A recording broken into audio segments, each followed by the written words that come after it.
बंधुओं, बहुत बहुत स्वागत है आपका कहानियों की सीरीज में। आज 44वीं कहानी, दो भाइयों की कहानी। आइए सुनाता हूँ आपको मैंने अपनी इस कहानी में क्या लिखा है। ठीक है, थोड़ी हंसी के साथ। यश और प्रकाश दो भाई, पर दोनों एक दूसरे से बिल्कुल अलग। मतलब कोई एक छोटी सी बात भी दोनों की नहीं मिलती। दोनों की एक एक खास बात थी। छोटा भाई प्रकाश इकट्ठा करने में बेहद माहिर था। मतलब मेले में घूमने गया, पेट में भूख हो, जेब में पैसे हो और सामने कुछ खाने वाला भी दिख रहा हो, पर नहीं खरीदता। पता है क्यों? क्योंकि पैसे खत्म हो जाएंगे। और ऐसा नहीं कि अगर कोई दूसरा खरीद दे तो उसे ले लेगा, नहीं, उसे भी मना करता। पैसे बचाया करो, ऐसा कहकर। जैसे चप्पल टूटा हो और जेब में पैसे भी हो, फिर भी नहीं लेता नया। इस बात के साथ कि काम तो चल रहा है ना, तो चलने दो।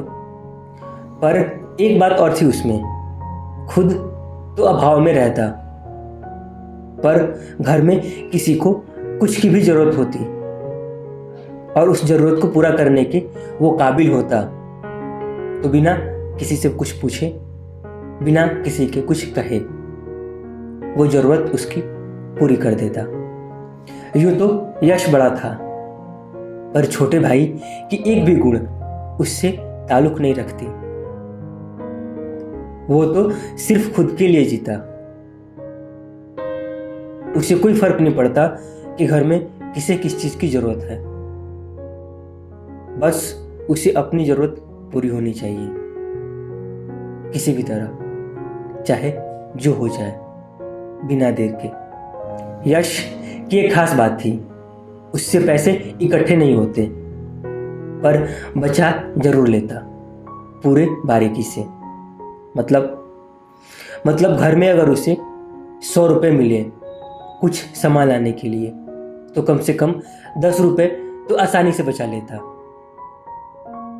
घर वालों को पता होता कि उसने पैसे बचाए हैं, और लोग हिसाब लेते तो इतनी बारीकी से हिसाब देता कि लोग पकड़ ही नहीं पाते कि उसने पैसे बचाए हैं, पर बचाए जरूर होते थे। और आज घर का दृश्य थोड़ा विचित्र था। शायद सूरज पश्चिम से निकला हो।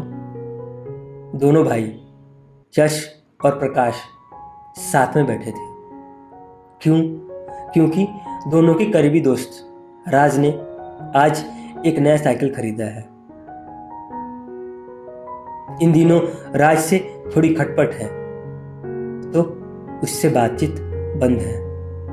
पर भाई, राज को नीचा दिखाना है, और ये तभी हो सकता है जब हमारे पास भी एक साइकिल हो। यश और प्रकाश के बीच बातचीत हो रही थी। दोनों ने एक दूसरे की बातों में हामी भरी, पर अब मुद्दा यह था कि साइकिल के पैसे आएंगे कहां से, क्योंकि उन्हें पता था अगर सीधे मुंह पापा जी से साइकिल खरीदने को कहते हैं तो साइकिल तो छोड़ो, मुफ्त की मार जरूर पड़ेगी।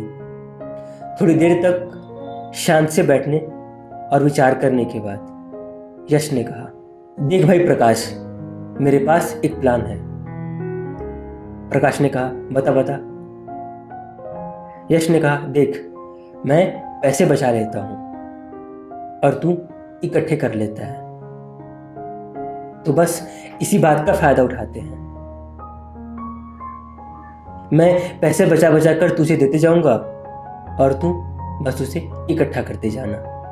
कुछ पैसे इकट्ठे होने के बाद, और तब हम पापा जी को वो थोड़े पैसे देंगे और साइकिल खरीदने की बात कहेंगे। हमारे थोड़े पैसों को देखकर पापा जी भावुक तो हो ही जाएंगे, और फिर हमारे पास भी साइकिल हो जाएगा, और तब राज को पता चलेगा कि हम भी उससे कम नहीं हैं। ख्याली पुलाव पकाना बहुत आसान है, और यदि चूल्हे का आंच तेज हो जाए तो पुलाव का जलना जायज है। यश और प्रकाश दोनों साइकिल खरीदने की भूमिका बना रहे थे और ये प्लान उनका सफल हो भी गया था।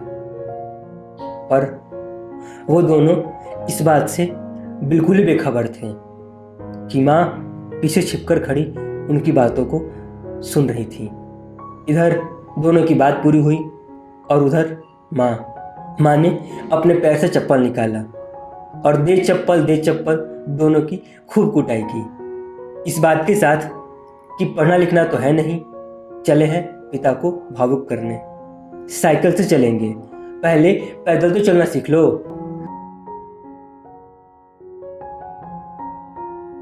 कहानी होगी पूरी। करना आपको क्या है आपको पता है। बिल्कुल कमेंट करिए और बताइए कैसे लगी आपको मेरी लिखी छोटी सी कहानी, दो भाइयों की कहानी। जरूर बताइए कमेंट में, इंतजार है आपके कमेंट का। और ये कार्यक्रम देखने के लिए, पसंद करने के लिए आप सभी का बहुत बहुत धन्यवाद।